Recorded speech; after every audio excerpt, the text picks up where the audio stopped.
배달기사 정준호는 헬멧 안에서 쓴웃음을 흘렸다. 비계날이 같네, 오늘따라. 찜닭 1인 세트를 싣고 달리던 스쿠터 위 하늘은 쏟아지는 장대비로 분노를 토해내듯 퍼부었다. 시급은 겨우 1만 원 남짓. 비 오는 날엔 더블 페이라더니 앱 수수료만 2배였다. 그렇게 주택가 골목을 돌던 중 준호는 기이한 광경을 마주쳤다. 횡단보도 앞. 초록불이 꺼졌음에도 누군가 길 한복판에 멍하니 서 있었다. 헉, 뭐야 저 사람. 작은 비닐 우산 하나를 머리에 푹 눌러 쓴 할머니. 백발에 흐트러진 옷차림. 맨발로 축축한 아스팔트 위를 터벅터벅 걷고 있었다. 자동차 한 대가 급브레이크를 밟으며 멈췄고 창문을 내린 운전자는 거칠게 소리쳤다. 할머니, 죽을래요? 미쳤어요? 하지만 노인은 아무 말 없이 고개를 푹 숙인 채 서 있었다. 비가 점점 거세졌다. 누가 봐도 치매였다. 준호는 가던 길을 멈췄다. 심장이 쿵 내려앉았다. 아, 진짜 왜 나야? 가슴은 답답하고 다리는 천근만근. 배달 시간은 3분 남았고 고객은 지각 벌점 2회차였다. 이대로 가다간 계정정지다. 하지만 그런 생각보다도 그 노인의 젖은 어깨, 비에 젖은 속옷이 비치는 옷자락, 그리고 멍한 눈빛이 자꾸만 준호의 눈에 밟혔다. 씨 모르겠다. 준호는 스쿠터를 세우고 달려갔다. 할머니, 비 맞으면 안 돼요. 여기 이리로 오세요. 노인은 준호를 보더니 웅얼거렸다. 우리 아들은 언제 오나, 우리 집이 어디더라. 그 목소리는 종이장처럼 가늘고 떨렸다. 비닐봉지를 우산 삼아 쓰고 있던 노인의 손을 잡자 그 손은 참 차갑고 마르고 떨리는 손이었다. 준호는 주변을 둘러봤다. 지나가는 사람들 대부분은 모른 척 고개를 돌렸다. 아휴, 미친 거 아냐? 치매 노인 또 나왔네. 준호는 입술을 꾹 깨물었다. 그 순간 누군가는 도와야지. 그 생각뿐이었다. 그렇게 자신도 어딘지 모르는 노인을 태우고 근처 파출소를 들르고 이리저리 수소문하던 끝에 주소가 적힌 메모지 하나가 노인의 주머니 안에서 발견됐다. 성화그룹 회장 자택. 이 주소가 맞는 거예요? 파출소 경찰도 의심의 눈길을 거두지 못했다. 그 집이야? 대기업 성화그룹 회장 댁? 말도 안 돼. 하지만 거긴 확실히 그곳이었다. 서울 강남 한복판, 철제 대문과 벽돌 담장이 쭉 둘러진 초호화 대저택. 준호는 손을 떨며 인터폰을 눌렀다. 저 혹시 이분 가족 맞으신가요? 문이 열리자 검은 양복을 입은 남자들이 우르르 쏟아져 나왔다. 그들의 눈빛은 냉정했다. 그리고 그 뒤를 따라 나온 중년 여성은 노인을 보는 순간 소리쳤다. 어머니, 도대체 어디 다녀오신 거예요? 순간 분위기가 바뀌었다. 그러나 반가움은 잠시. 그들의 시선이 준호를 향하자 그 따뜻하던 눈빛은 얼음처럼 식었다. 이 사람 뭐지? 우리 어머니를 왜 데려왔지?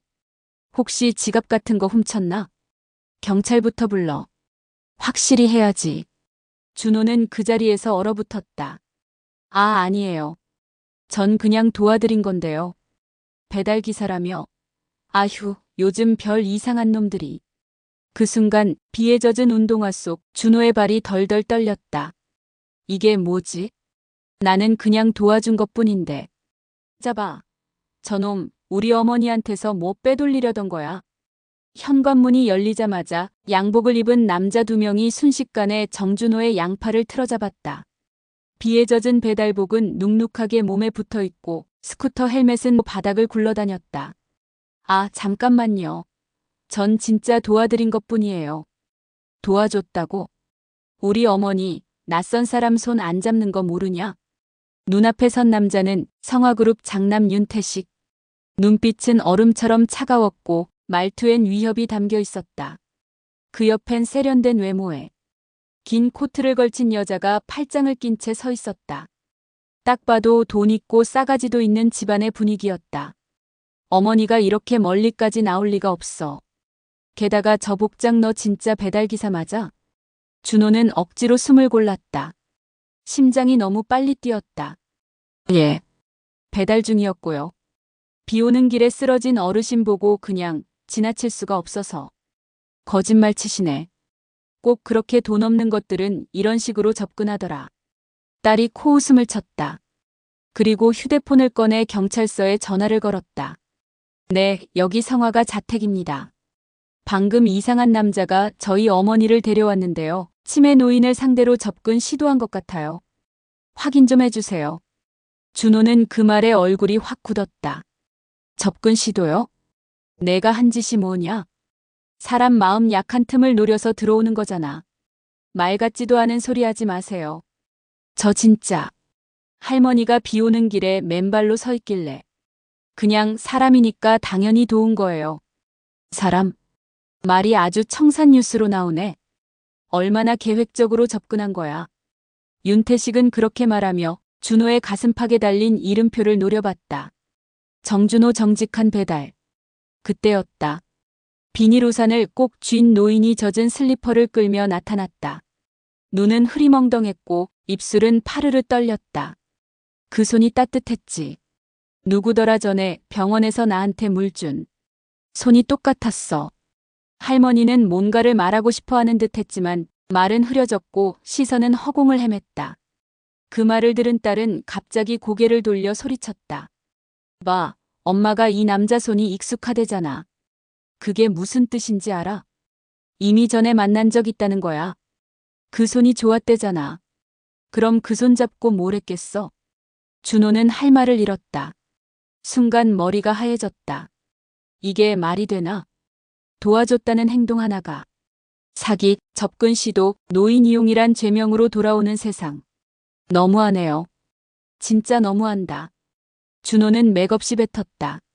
가슴 깊숙한 곳에서부터 울컥하고 분노가 치밀었지만 이 거대한 집과 이 사람들의 사회적 위상 앞에서 자신은 너무 초라했다. 진짜 그날 비 안 왔으면. 그때 누군가 복도에서 조용히 중얼거렸다. 왜 그러세요? 갑자기 이렇게까지. 그 목소리의 주인은 노인의 손자라는 청년 윤재민. 그는 눈썹을 찌푸리며 준호와 가족들을 번갈아 쳐다봤다. 경찰 부르기 전에 진짜로 이 사람이 뭘 훔쳤는지부터 확인해야 되는 거 아니에요? 딸이 짜증나듯 말했다. 넌 좀 빠져 있어. 그 말에 재민은 입을 다물었고 준호는 숨을 고르며 조용히 말했다. CCTV 있죠? 그럼 제가 뭘 했는지 정확하게 확인할 수 있을 거예요. 그러자 윤태식이 비웃었다. 우리 집 CCTV는 가져간 것은 못 찍지만 기웃된 것은 다 찍히거든. 그때 가서 말 바꾸지 마라. 진짜 이게 말이 되냐고요. 내가 뭘 훔쳤는데요. 조서 작성실. 형광등 불빛 아래 준호의 눈동자는 벌겋게 충혈돼 있었다. 경찰관은 대수롭지 않게 커피를 들이켰고 모니터 화면에선 회장가 자택의 경비 영상 일부가 재생되고 있었다. 봐요. 이게 도착 장면이고요. 저 여자분이 어머니라고 소리칠 때 저는 그냥 우산만 씌우고 있었잖아요. 강제 연행까진 아닌데. 저택 측에서 고소장 접수하겠다고 해서. 고소요? 제가 무슨 죄를 도와줬다는 이유로. 그쪽도 알겠지만 피해자가 기억이 없다고 하니까. 주장만으론 부족하죠. 준호는 무력감에 어깨를 축 늘어뜨렸다. 진짜 뭔가를 훔친 게 아니라 도움이 죄가 되는 세상. 그때였다. 경찰서 문이 열리며 누군가 허겁지겁 들어왔다. 저 사람 맞아요. 중년 여성 한 명이 숨을 몰아쉬며 휴대폰을 들고 다가왔다. 이 사람 맞죠? 이 사람 요즘 동네에서 배달하면서 자주 노인분들 챙겨줬어요. 우리 엄마도 덕분에 다친 손 치료받았다고요. 그녀는 휴대폰을 꺼내 동영상 하나를 경찰에게 보여줬다. 영상 속에는 준호가 쓰레기통 옆에 주저앉은 노인에게 물을 건네며 슬리퍼를 정리해주는 장면이 찍혀 있었다. 이거 제가 찍은 거예요. 그냥 보기 좋고 감사해서 올린 건데. 조회수가 벌써 20만 넘었어요. 경찰은 영상의 시선을 고정했다. 그 짧은 40초짜리 영상은 생각보다 강한 울림을 담고 있었다. 말도 없이 누군가에게 따뜻함을 건네는 모습, 허름한 복장 속에서도 묻어나는 진심. 그리고 그날 밤 영상은 각종 SNS와 커뮤니티에서 빠르게 퍼져나갔다. 노인 챙긴 배달기사, 도둑 몰렸다. 비 오는 날, 우산 씌운 그 남자 억울한 경찰서행. 그냥 도와줬을 뿐인데 착한 사람 벌 받는 사회. 댓글은 빠르게 달렸다. 와, 진짜 저렇게 착한 사람도 욕먹는 세상이네. 강남 성화그룹이면 걔네네 여긴 진짜 기가 막히다. 치매 어르신까지 동원해서 도둑 몰아. 말이 되냐? 성화그룹 측의 항해 전화가 빗발치고 SNS 공식 계정은 댓글 폭탄으로 잠시 닫히게 됐다. 그 시각 회장가 자택 내부. 윤태식은 스마트폰 화면을 보며 이를 갈았다. 이딴 걸로 우리가 욕먹어야 돼? 저 새끼 사람 코스프레 오지게 하네. 딸도 고개를 저었다. 요즘 세상은 감성팔이 하나만 잘해도 무조건 편들어. 저놈 진짜 머리 좋아. 하지만 그때 조용히 책을 넘기던 윤재민, 막내 손자가 입을 열었다. 근데 그 형 진짜로 우리 할머니 걱정한 것 같았어요. 뭐? 태식이 쏘아보았다. 그날 그 형이 할머니 팔을 감쌌을 때 할머니가 갑자기 눈을 반짝였어요. 치매 환자 눈이 뭘 반짝여. 헛소리 하지 마. 진짜예요. 그 형 손을 잡고 웃었어요. 집에 와선 단 한 번도 그런 표정 못 봤어요. 그리고 그날 밤 은밀하게 누군가 준호에게 문자를 보낸다. 정준호 씨, 잠시 얘기 좀 할 수 있을까요? 저는 성화가의 막내 손자 윤재민입니다.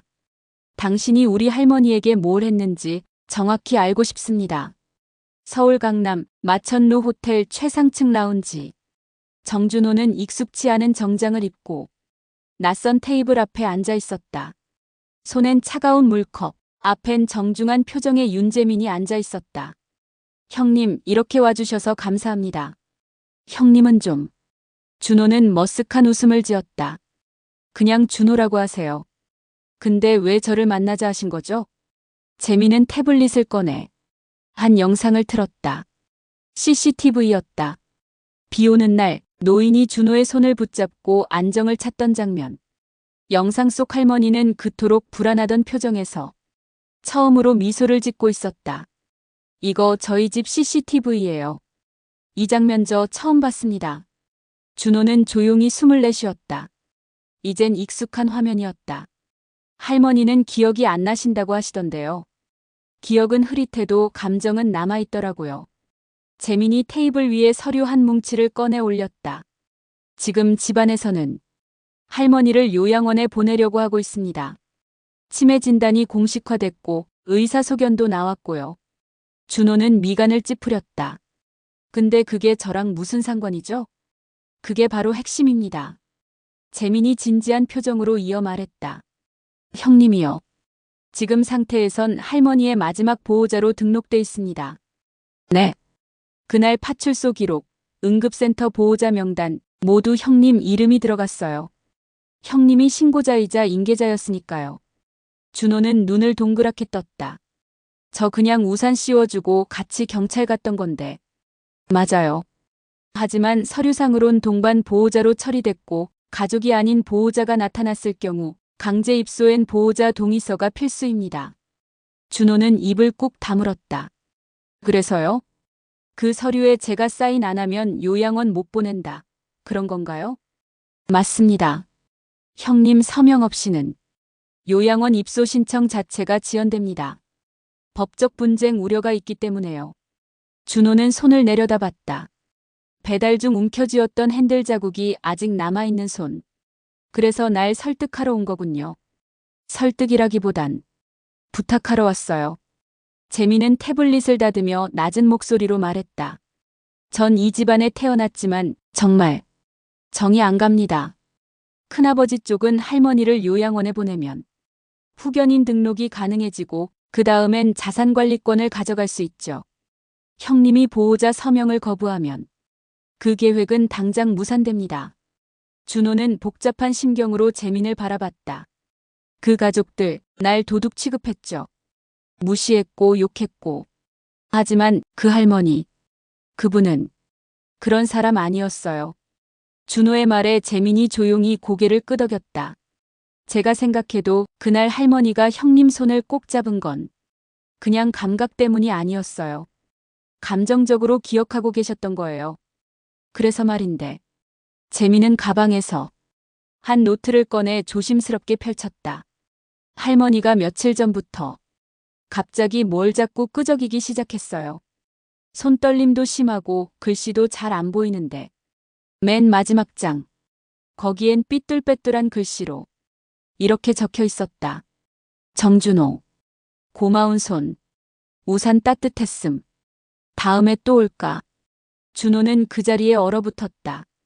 가슴이 먹먹하게 뻐근해졌다. 이걸 할머니가 직접 쓴 거예요? 네. 비서도 간병인도 안 건드렸어요. 순전히 본인이 기억을 따라 끄적인 거예요.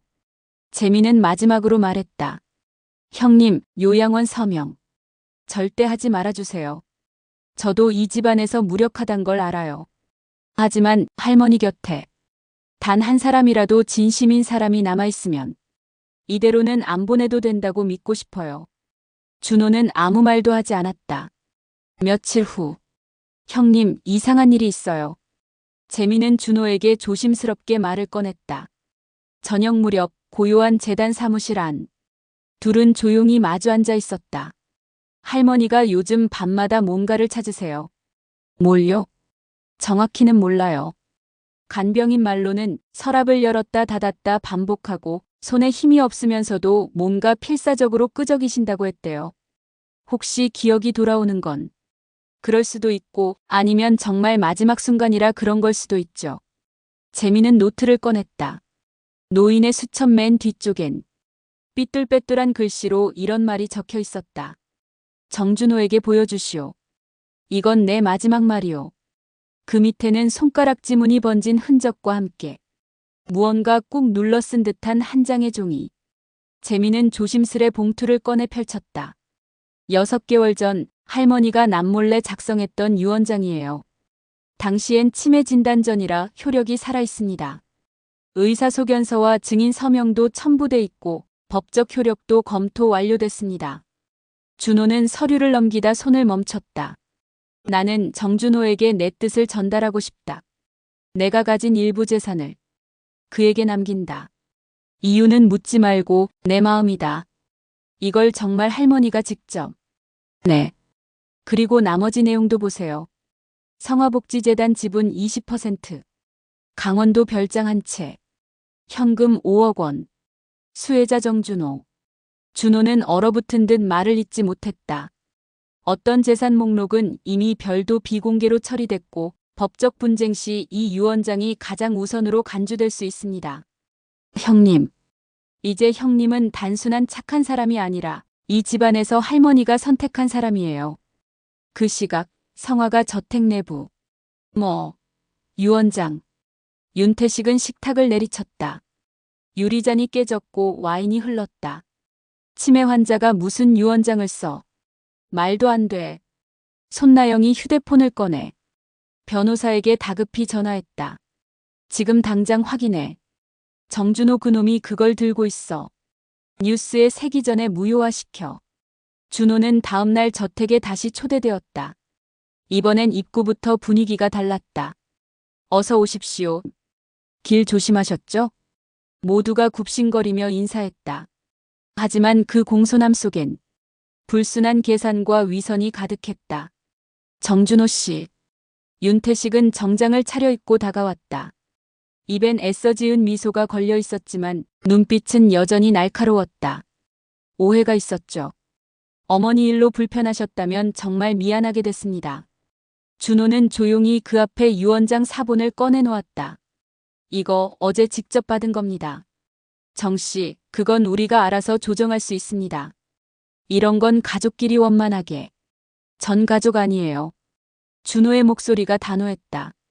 그쪽들이 그랬잖아요. 배달 알바 새끼 도둑놈. 이제 와서 그러지 마세요. 태식의 표정이 일그러졌다. 윤재민이 옆에서 정리하듯 말했다. 법적으로 조율할 부분은 변호사 측과 진행하세요. 유언장 공개는 정식 절차에 들어갑니다. 그날 밤 성화가의 단톡방은 난리가 났다. 어떻게? 진짜로 그 자식한테 간다고? 이거 조작해야 돼. 할머니 치매 판정 전력으로 무효시킬 수 있어. 증언 조작하자. 준호가 접근했다고 몰자. 이 상태로 가면 유산 일부를 그놈이 갖게 돼. 윤태식의 이마엔 굵은 핏줄이 솟아올라 있었다.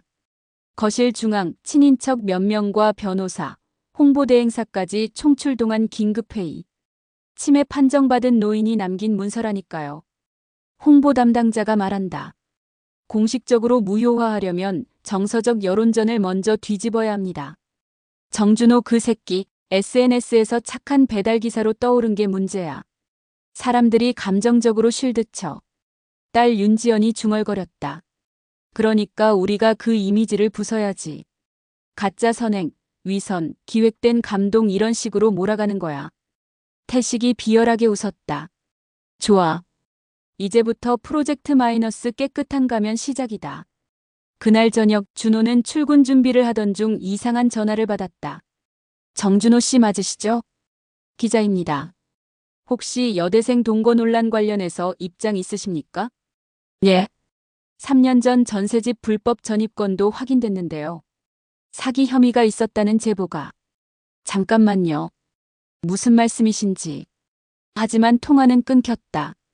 그와 동시에 SNS엔 정준호라는 이름이 실시간 검색어에 오르기 시작했다.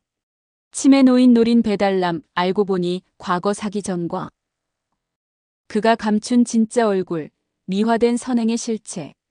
성화그룹 유산에 접근한 남자 사기인가 기획인가. 댓글은 순식간에 달렸다. 역시 너무 착한 척하는 사람들은 뭔가 있음. 설마 했는데 진짜 유산 노리고 접근했네. 저런 놈한테 어르신 마음 주다니 가슴 아프다. 준호는 벽에 기대어 서서 숨을 몰아쉬었다.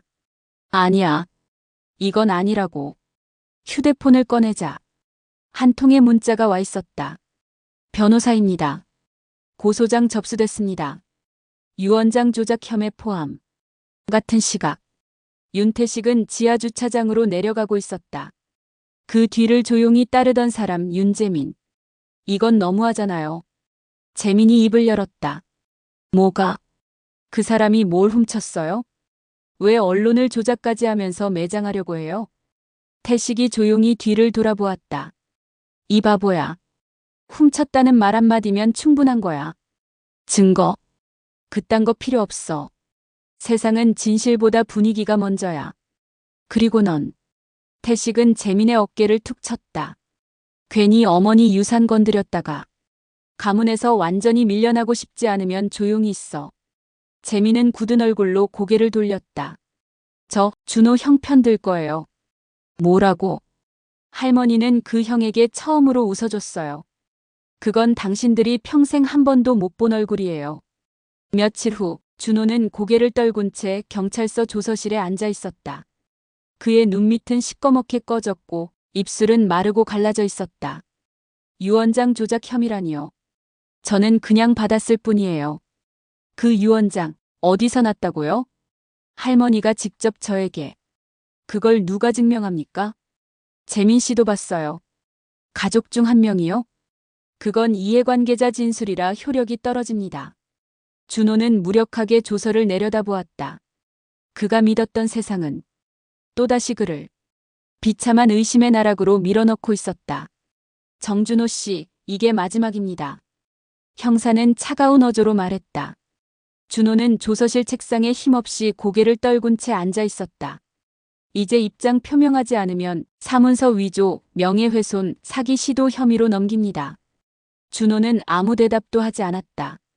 붉게 충혈된 눈, 말라붙은 입술, 가슴 속은 이미 텅 비어 있었다. 도와줬을 뿐인데, 진심이었을 뿐인데.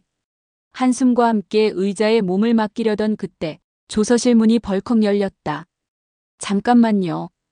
그 유언장 조작 아니에요. 헐떡이며 들어온 건 윤재민이었다.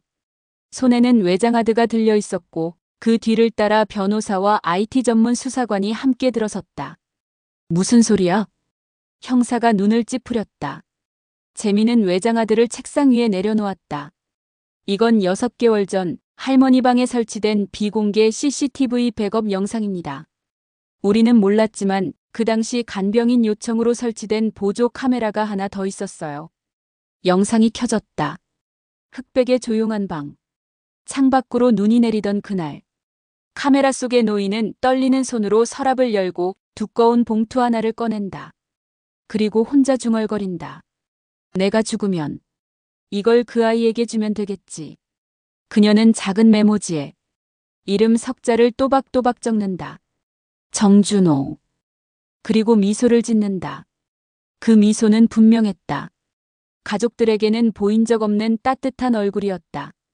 얘가 우산 씌워줬지. 비 맞고 나서 손이 따뜻했어. 영상이 끝났다.